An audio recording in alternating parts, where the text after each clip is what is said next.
सभी को जय मसीह। आज के इस दिन हम सभी की तरफ से आपको happy resurrection day, happy Easter 2020। इसी की आराधना करने से पहले प्रार्थना करेंगे और हम अभी हमारे बीच में प्रार्थना करने में हुए हैं।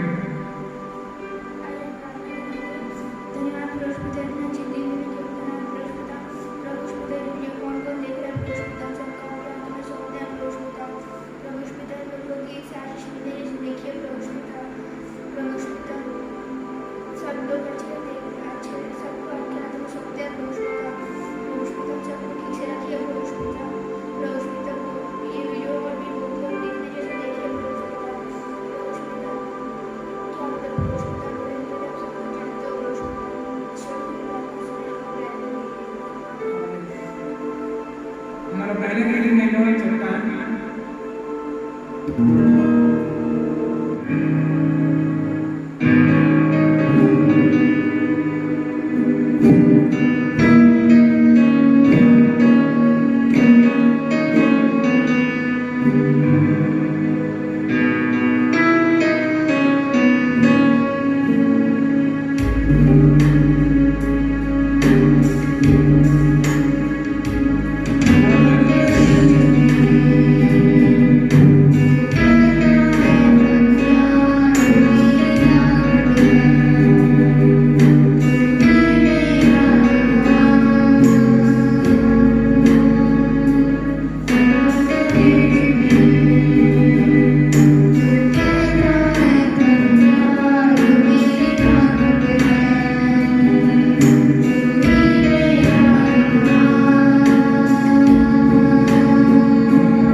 अगले गीत हम गा लेंगे, मेरी रूह खुदा की प्यासी है।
हालेलुया। आप सबको ईस्टर की ढेर सारी शुभकामनाएं और बधाई।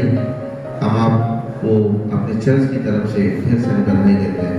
आइए हम अपनी आंखों को बंद करें और प्रार्थना में जाएं। महान जीवित सामर्थ्य दयालु परमेश्वर पिता प्रभु यीशु मसीह के नाम से हम आपकी जोर लगाते हैं। आज के दिन के लिए प्रभु धन्यवाद करते हैं कि आपने हम सभी के जीवन में दिया। परमेश्वर पिता हम प्रार्थना करते हैं जितने भी लोग प्रभु आज ऑनलाइन प्रभु आपकी आराधना करते हैं, आपके मैसेज को सुनते हैं या प्रभु चर्च में होता है प्रभु, हर एक जगह में प्रभु आपकी उपस्थिति होने पाए। परमेश्वर पिता धन्यवाद करते हैं पुनरुत्थान का सामर्थ और आपका अनुभव प्रभु हर एक व्यक्ति में पाए। प्रभु जी धन्यवाद करते हैं प्रभु जी, आगे की आराधना को, आगे के संदेश को सब तो प्रभु आपके बलवंत हाथों में सौंपते हैं। प्रभु जी आशीष करें। धन्यवाद करते हैं प्रार्थना सुनने के लिए। प्रार्थना यीशु के नाम में आमीन। मैं आशा करता हूं कि आप सब लोग बहुत अच्छे से हैं और आपके परिवार के साथ में घर में रह के परमेश्वर की स्तुति करें, महिमा करें। और आप सबको ईस्टर की ढेर सारी शुभकामनाएं और बधाई। परमेश्वर आपके संग साथ रहे और पुनरुत्थान का सामर्थ करे के जीवन में रहे। आइए हम आज के मनन के लिए बाइबल के पाठ को देखेंगे। रोमियो की पुस्तक उसका 1 अध्याय उसका 3 और 4 यहाँ पर इस प्रकार से लिखा गया है। अपने पुत्र हमारे प्रभु यीशु मसीह के विषय में प्रतिज्ञा की थी, वह शरीर के भाव से तो दाऊद के वंश से उत्पन्न हुआ और पवित्रता की आत्मा के भाव से मरे हुओं में से जी उठने के कारण सामर्थ के साथ परमेश्वर का पुत्र ठहरा। यहाँ पर बाइबल स्पष्ट रूप से कहता है कि प्रभु यीशु मसीह का जन्म जो है मरियम के माध्यम से हुआ और उसका जो वंशज है वो दाऊद के वंश से था।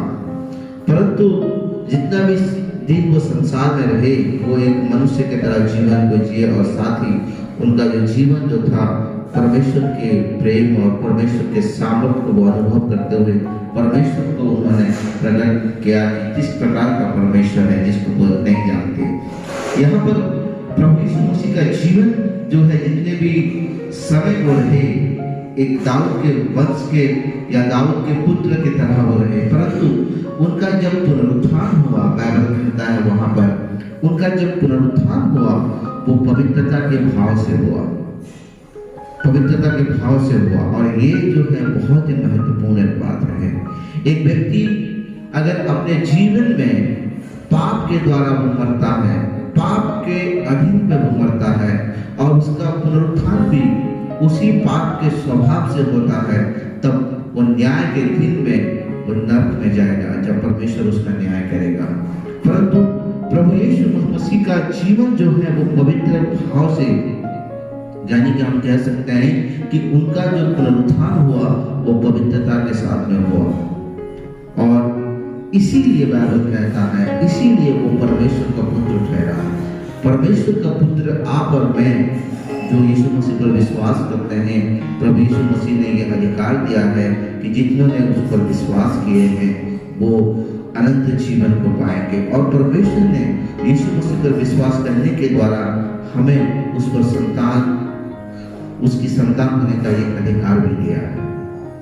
तो जो व्यक्ति पवित्रता के भाव से जिनका पुनरुत्थान होता है और जो व्यक्ति और वही व्यक्ति परमेश्वर का पुत्र भी कहलाता है। तो एक व्यक्ति का पवित्र भाव के साथ में पुनरुत्थान होना बहुत ही आवश्यक है। हम जितने दिन संसार में रहते हैं हम अपना जीवन पाप और धर्म और बुराई में व्यतीत करते हैं। अगर हम उसी स्वभाव से हमारा मृत्यु हो जाता है और उसी स्वभाव से अगर हमारा पुनरुत्थान भी हो जाता है तो न्याय के दिन में परमेश्वर उसी भाव के अनुसार हमारा न्याय भी करेगा। अगर एक व्यक्ति प्रभु यीशु मसीह पर विश्वास करता है, अपने पाप का क्षमा का पश्चाताप करता है और जब वो अपने जीवन में पवित्रता के भाव से अगर उसका मृत्यु भी होता है तो उसका पुनरुत्थान भी उसी स्वभाव से होगा और वो परमेश्वर का पुत्र कहलाएगा। जो व्यक्ति नरक में जाएगा वो व्यक्ति परमेश्वर का पुत्र नहीं कहलाता, परंतु जो व्यक्ति परमेश्वर के साथ में स्वर्ग में रहेगा वही व्यक्ति परमेश्वर का पुत्र कहलाता है। और यहाँ पर बाइबल स्पष्ट रूप से कहता है कि परमेश्वर ने लिखा है कि और पवित्रता की आत्मा के भाव से मरे हुओं में से जी उठने के कारण सामर्थ के साथ परमेश्वर का पुत्र ठहरा है। वो प्रभु यीशु मसीह जिस प्रकार से परमेश्वर का पुत्र ठहराया है, आप और मैं भी परमेश्वर का पुत्र ठहराए जाएंगे अगर हमारा पुनरुत्थान उस पवित्रता के भाव से अगर होता है। तो बहुत ही अति आवश्यक है प्रभु यीशु मसीह का पुनरुत्थान होना, और आप और मेरा भी पुनरुत्थान उसी पवित्र भाव के साथ में होना अति आवश्यक है।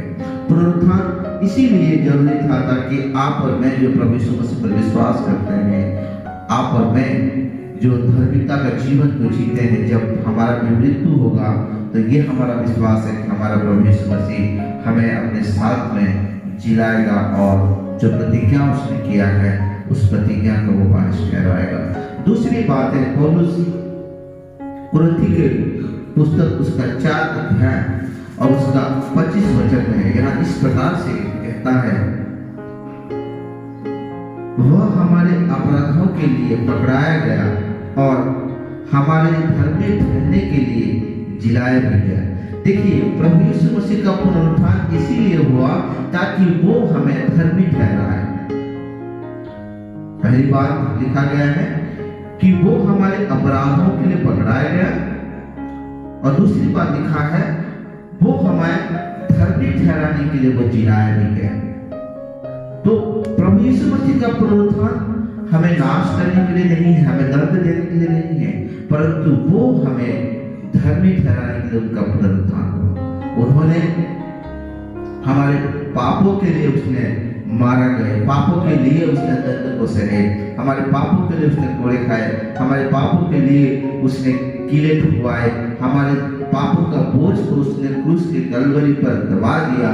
और जब उसने पुनरुत्थान हुआ और ताकि आप और मैं धर्मी ठहरे, जब आप और मैं परमेश्वर के सामने में न्याय के सामने में जब हम खड़े होंगे न्याय के सिंहासन के सामने में, तब उसी समय हम धर्मी ठहराए जाएंगे। सिर्फ और सिर्फ एक ही के कारण, क्योंकि हमारे पापों का प्रायश्चित प्रभु यीशु मसीह ने किया है।